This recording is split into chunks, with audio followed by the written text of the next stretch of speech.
Good morning, all of you. In today's session, we are going to start with CSIR NET GRF Chemical Science, December 2016, Part C, Series 1 is going to be discussed. Okay. So earlier we completed 2016 June question paper, and also 2017, 18, 19, 20 question papers are available on World of Competitive Chemistry. Now we are entered into Part C, Series 1 of December 2016 CSIR NET GRF Chemical Science question paper, right? So this kind of previous year question paper will help you for entrance examinations and the competitive exam preparation as well. Let us discuss about today's concept. So in this CSIR NET December 2016 Part C, Series 1 consists of question number 71 to 80. Let us see question number 71. Consider the following statements for KC8 minus. So it is a kind of intercalated compound of potassium with graphite. So what are the right statements we have to predict? It is paramagnetic, it has eclipsed layered structure, it is electrical conductivity is greater than graphite. Let us see which statements are correct. So here potassium intercalated graphite compound conducts electricity and it is paramagnetic in nature. Everybody know that graphite is the one and only one non-metal with electrical conductivity. All the metals are good conductors of electricity and the ionic compounds are conductors of electricity. But exceptionally, non-metallic graphite conducts electricity because of sp2 hybridization, and one of the electron is available in the free state which is mobilized so that conductivity will be there. And when it is intercalated with potassium, what happens? Here electron density still rises. That's why here electrical conductivity it will be there and it is paramagnetic in nature.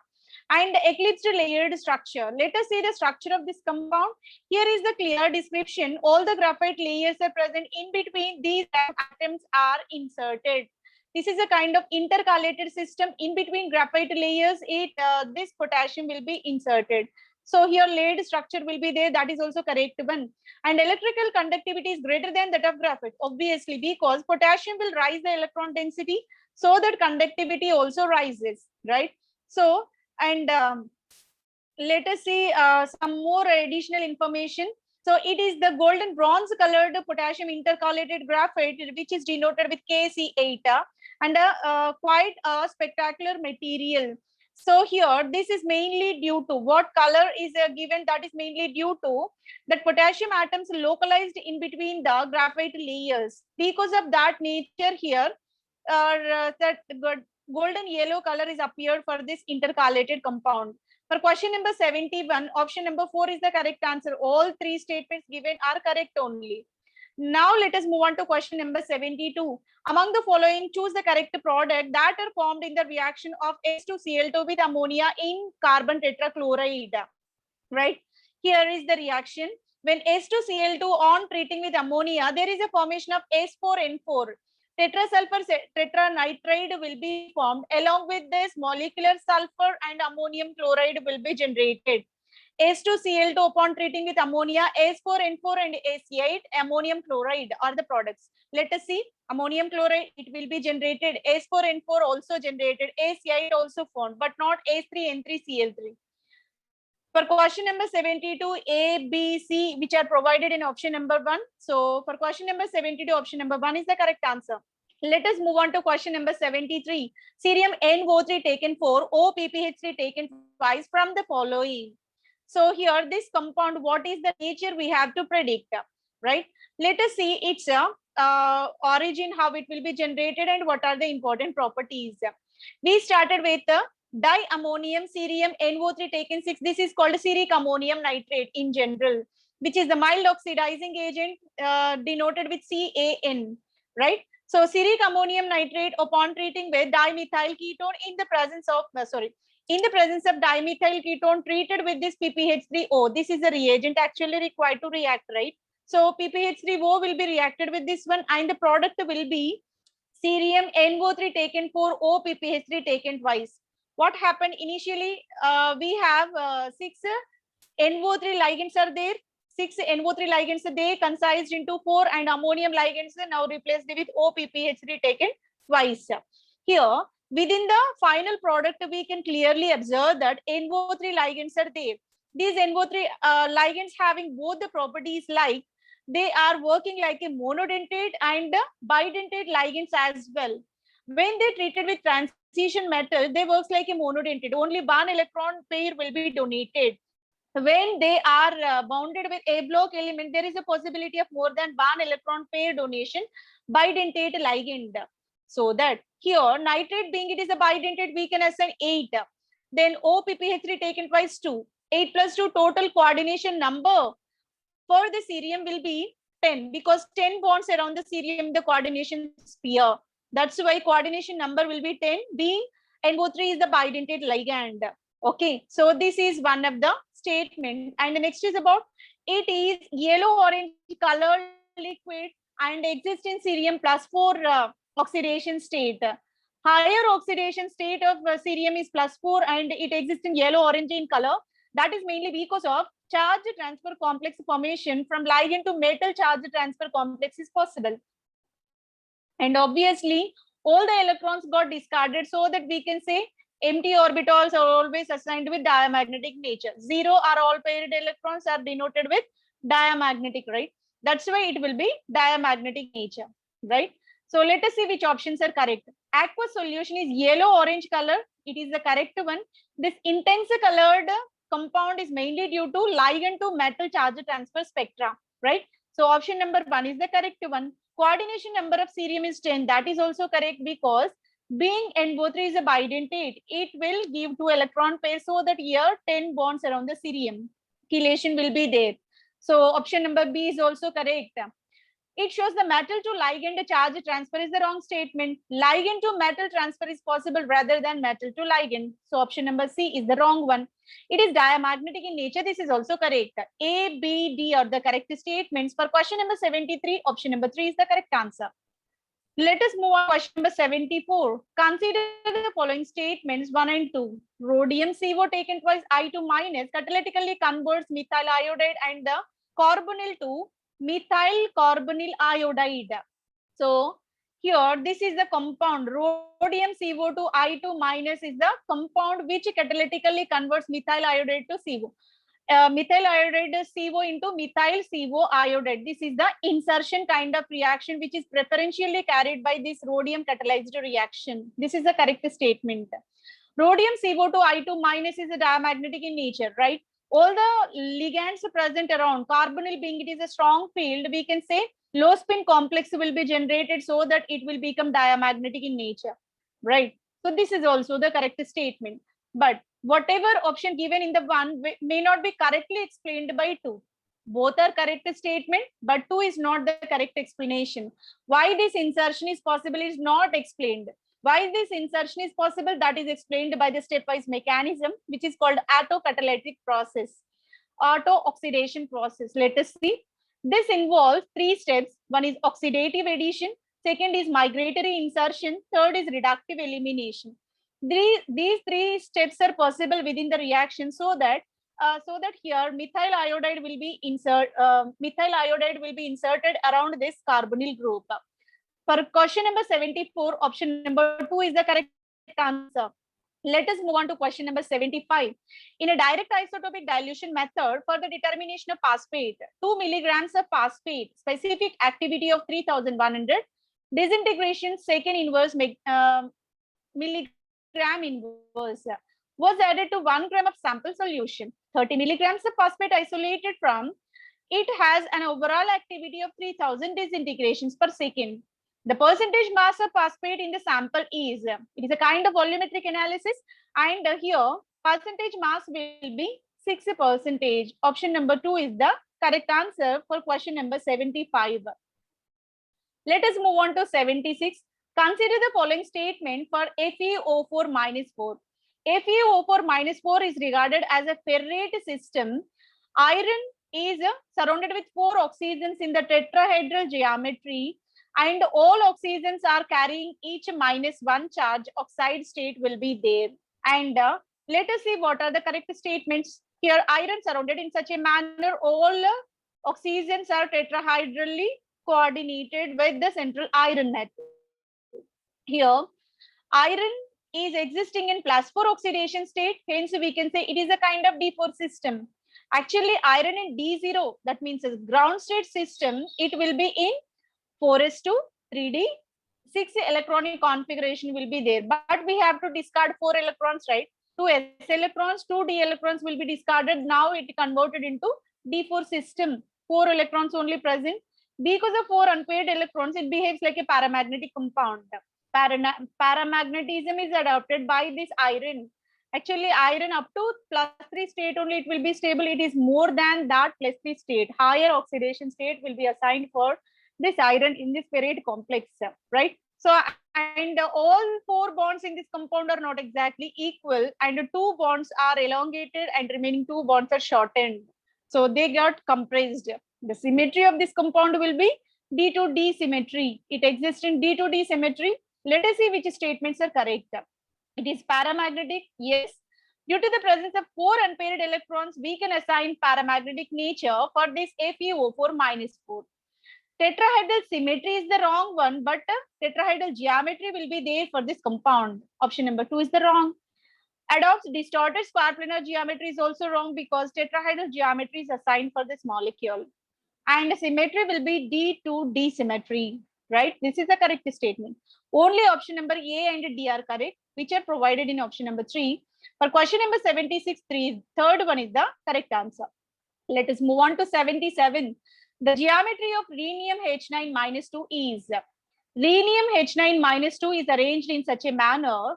Rhenium here, one trigonal, another trigonal. This is another trigonal system. We can say tricapped trigonal prism. Tricapped trigonal prism is the exact geometry of rhenium H9-2.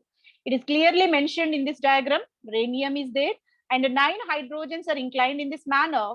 And these 3 above, 3 below are said to be axial, and 7, 8, 9, these 3 hydrogens which are inclined within the plane. So this is the correct geometry of this rhenium H9-2 called a tricapped trigonal prism. So that is provided in option number 3. For question number 77, option number 3 is the correct answer. Let us move on to 78. The reaction between Pi3, PaCl3 and zinc powder gives P3I5 as one of the product. The solution state P31 NMR spectrum, P3I5 shows a doublet, delta value 98 ppm, triplet, delta value 102 ppm.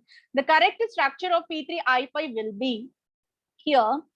Within the problem only they simply gave the answer. Doublet and triplet only 2 signals are given. So other than 3, remaining all are given 3 signals. Only compound number 3 is giving 2 signals.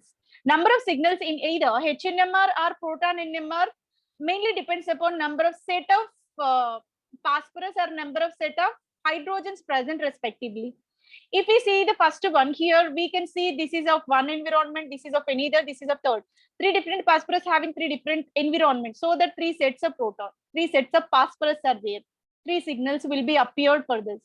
But in second one, here we have 3 iodine, here 1 iodine, here 1 iodine. This phosphorus saturated, this is unsaturated. So the 3 phosphorus are not identical. 3 different peaks will be appeared. But in case of third compound, it is a symmetrical molecule. Central phosphorus, 1 iodo is there. Terminal 2 phosphorus, 2 iodo groups are there. So that it able to give 2 peaks. All these 4 iodo groups are of 1 set and central phosphorus is of 1 set. So that here it used to give only 2 peaks, that is given within the problem doublet. So here when we see these 2 iodo groups, when we apply the formula n+1, n denotes what number of iodo groups present in the adjacent position. How many iodo is there?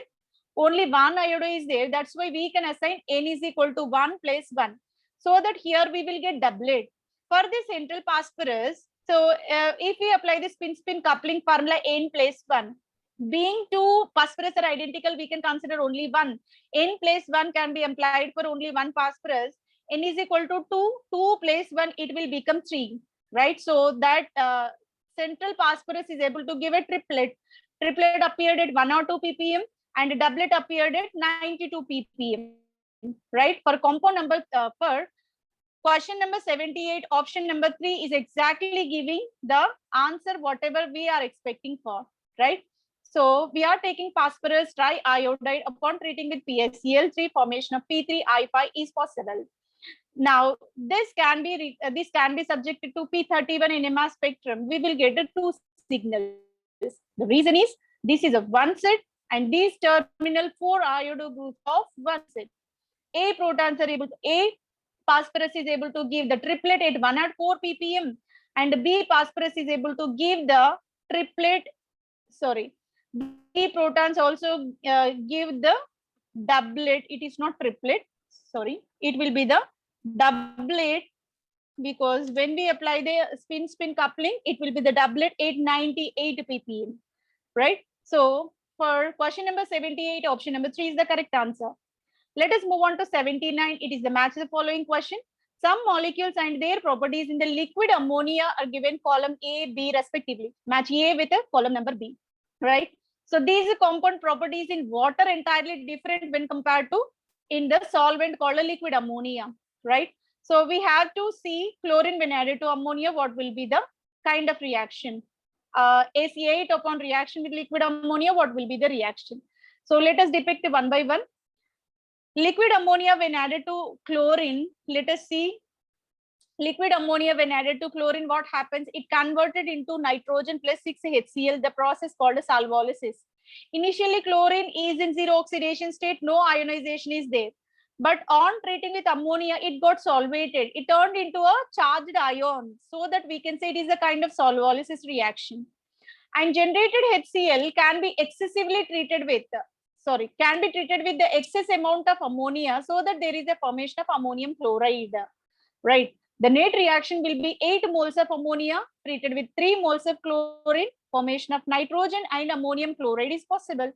Here, what happens initially, nitrogen is in -3 state, converted into 0 and also +1. So there is a kind of reaction called a disproportionation, where intermediate oxidation state can be raised and lowered simultaneously in the single reaction. That is said to be disproportionation. If you are taking 0 state, 0 to -3 will be one lower state, 0 to +1 will be one higher state. So that within the single reaction, we can observe one intermediate, one above than that, one below than that. That is known to be a disproportionation. And in this reaction, here chlorine participate in solvolysis followed by disproportionation reaction. And let us react AC8 with ammonia. This is another one. AC8 is a molecular sulfur. Upon treating with ammonia, there is a formation of H4N4 and H2S is possible. AC8 is called a molecular sulfur that naturally exists in either rhombic or monoclinic form. That is called a crowned structure, puckered structure. And this AC8 upon treating with ammonia, there is a formation of H4N4 plus H2S is possible. Initially, AC8 is in which state? 0. And now it turned into H4N4 called +1. And another possibility -2 is also there. Again, we can say 0 to +1 is higher, 0 to -2 is the lower. So in this way, there is a possibility of disproportionation. AC8 participate in disproportionation. Now let us now let us discuss about the reaction of acetic acid with ammonia. Acetic acid generally under aqueous conditions, it works like a mild acid, weak acid. But when it is added with ammonia, it behaves like a strong acid, because maximum extent of ionization is possible and there is a possibility of ammonium acetate salt. That's the reason why it is a strong acid in ammonia solvent. And next reaction is about urea. Upon treating with ammonia, right? Urea, it works like an acid with ammonia and there is a probability of formation of imide. Initially, urea contains amide linkage, finally turned into imide and ammonium ion is generated. So this participate in partial extent of ionization. That's the reason why here we can say it is a weak acid in ammonia solvent, right? So now let us assign what is the correct sequence. Chlorine participate in solvolysis followed by disproportionation. AC8, molecular sulfur will participate only in disproportionation. Acetic acid behaves like a strong acid in liquid ammonia. Urea, well, a weak acid in a liquid ammonia. What is the correct sequence? Chlorine with solvolysis is 4, A with 4, ACE8 with disproportionation, B with 3, acetic acid, C with 2, D with 1. All these are provided in option number 4. For question number 79, option number 4 is the correct answer. Let us move on to last question of the series. That is, the spectroscopic ground state term symbols for the octahedral aqua complex of manganese plus 2, chromium plus 3, copper plus 2 respectively. So term symbol needed to be predicted for these three complexes, manganese and copper in plus 2, chromium is in plus 3 state. We have to see their oxidation states carefully. Then only we can assign the exact term symbol for those molecules. So all these are the transition metal complexes. Manganese plus 2 aqua complex when considered, manganese in zero oxidation state 3d5 4s2 will be the ground state configuration. But manganese plus 2 level or 2 electrons from s orbital and 3d5 will be assigned. For this 3d5 system, we can distribute all 5 electrons in these 5 levels. So being degenerated 5 orbitals, all 5 electrons are occupying in this manner. Its azimuthal magnetic quantum number will be assigned like this: plus 2, plus 1, 0, minus 1, minus 2. It will be, being it is a d5 system, all 5 electrons will be compensated. Their L value becomes 0. Why? Plus 2, minus 2 cancelled, plus 1, minus 1 cancelled, 0 always 0 only. That's why its azimuthal quantum number L value becomes a 0. And 5 odd electrons are there, each odd electron contributing 1/2 spin. So that 5 into 1/2, it will become 5/2. Then let us find out the spin multiplicity 2s plus 1. 2 into 5/2 plus 1, 2 to get cancelled, 5 plus 1, it will be 6. So let us apply the formula for term symbol L to the power 2s plus 1 and the subscript will be J. This is the kind of representation of term symbol, right? So here L value is 0. If L is equal to 0, that is given as S term symbol. L is equal to 1 will be given as P. L is equal to 2 will be D. 3 will be F, right? So being it is L is equal to 0, so that S will be assigned as a term symbol. And to the power 2s plus 1. 2s plus 1 just to be calculated as 6. So 6 will be assigned as a superscript. Then J value. So it is the kind of half-filled system. So we have to add L plus S, 0 plus 5/2, it will become 5/2 only. So 6s 5/2 is assigned for manganese plus 2. Let us move on to chromium plus 3. Chromium zero level oxidation state is a 3d5 4s1, and when 3 electrons discarded, 3d3 will be the outer shell configuration. Now 3 electrons present in D level, so that plus 2 plus 1 0 are contribution towards this azimuthal quantum number. So plus 2 plus 1, so plus 4 plus 0, sorry, plus 3 plus 0, nothing but plus 3 only. So L value becomes 3 only. And 3 unpaired electrons, each with 1/2 spin. 3 into 1/2, it will become 3/2. So here 2s plus 1 can be employed. 2 into 3/2 plus 1, it will be 2 to get cancelled. 3 plus 1, 4, right? So being L is equal to 3, the term symbol assigned will be F, and the power will become, spin multiplicity will become 4. J value will be less than half filled. That's why L minus S can be considered. L minus S, that means 3 minus 3/2. That will become 3/2. So 4F 3/2 is the term symbol for this chromium plus 3. And the last is about copper. Copper 3d10 4s1 is the electronic configuration. If copper is 3d9 will be the electronic configuration. 3d9 electrons will be distributed in this manner. 2, 2, 2, 2, 1 electron will be there in this last one. Plus 2 compensated, plus 1 compensated, 0 compensated. But one more electron extra is present in this plus 2 level, right? That's why L value will become plus 2. So there is no one more electron in this minus 2 level in order to compensate, in order to cancel this. That's why L value, net L value will become 2. Now, how many odd electrons are there? Only 1 electron. But S will be 1/2.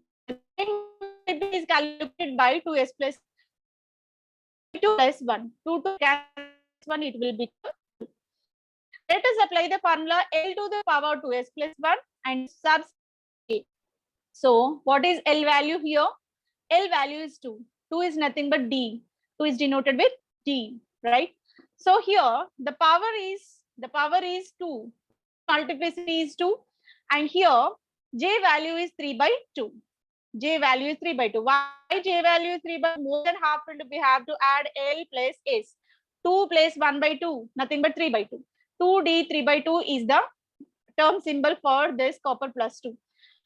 Manganese plus 2, it will be 6S. Chromium plus 3, 4F. Copper plus 2 will be 2D. All these are provided in option number 2. For question number 80, option number 2 is the correct answer. By this, we completed this entire series. Hope it will be very much helpful for you. Thank you very much for your patience listening. Thank you one and all.